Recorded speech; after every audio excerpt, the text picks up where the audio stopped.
તમે આ વિડીયો જોશો ને તો તમારા આંખમાં આંસુ આવી જશે કે વરરાજાની ગાડી જે છે એ પલટી ખાઈ જાય છે અને વરરાજા છે એ સેવડે નીચે ડોળી પડે છે અને તાત્કાલિક સારવાર માટે લઈ જવામાં આવે છે। મિત્રો, વાત કરવામાં આવે તો વિડીયોના અંત સુધી જોજો અને આ વિડીયો જે છે એ કઈનો છે અને ક્યાંથી આવ્યો છે એ બધી જ ડિટેલ હું તમારા સુધી પહોંચાડવાનો છું। નમસ્કાર મિત્રો, વિડીયોમાં તમારું સ્વાગત છે। હું છું શૈલેષ ભીલ, તમે જોઈ રહ્યા છો ઈકે ચેનલ।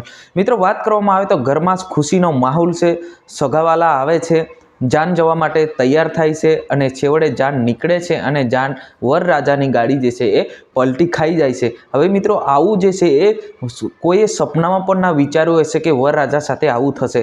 આ ભયાનક એક્સિડન્ટ થતાં વરરાજા છે નીચે દબાઈ જતાં એમને કાઢવામાં તો આવે છે, પરંતુ એમને સારવાર હેઠળ એમનું મોત પણ થઈ જાય છે।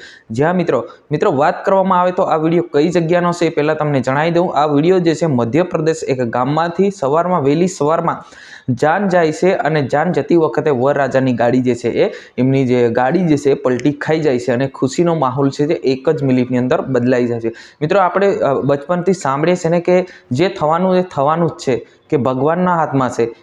આજ એક કહાની આપણે જાણી રહ્યા છે કે ભાઈ આમની સાથે જે ઘટના બની છે બહુ દુઃખની વાત છે મિત્રો, કે ભાઈ ઘરમાં ખુશીનો માહોલ છે અને ખુશી એટલી બધી હતી કે ભાઈ કે સગાવાલા બધા આવે છે અને જાન લઈને જઈ રહ્યા છે, એટલે કે લાડી લેવા માટે જઈ રહ્યા હતા। ત્યારે અચાનક જે રૂડમાંથી એટલે કે ડ્રાઈવર હતો એ ડ્રાઈવરે સ્ટેરિંગ કાબુ ગુમાવતા જે ગાડી જે છે લગભગ 15 મીટર ઊંડા ખીણમાં પડી અને છેવડે ગાડી તમે સ્ક્રીન પર જોઈ કે ભાઈ જે વરરાજાને તાત્કાલિક એમને સારવાર માટે પણ લઈ ગયા હતા, પણ છેવડે એમનું વરરાજાનું મૃત્યુ થયું હોવાના સમાચાર મળી રહ્યા છે। આ ઘટના છે કે એક મધ્યપ્રદેશથી આવેલી છે। જી હા મિત્રો, વાત કરવામાં આવે તો જે આ વરરાજા સાથે જે ઘટના બની છે એમના પરિવારમાં જો ખરેખર બહુ દુઃખની લાગણી ડૂબાઈ ગઈ છે, કેમ કે આખી રાત વરઘોડામાં નાચે છે અને છેવડે સવારમાં જાન જતી વખતે આવી ઘટના બને તો છેવડે આવું થઈ જાય તો ખરેખર મિત્રો દુઃખ જ ઘટના આ બાબત કહી શકાય છે। તમારે શું કહેવું છે જરૂર કમેન્ટ કરીને બતાવજો। આજની વિડીયોની અંદર બસ આટલું જ। જય હિન્દ।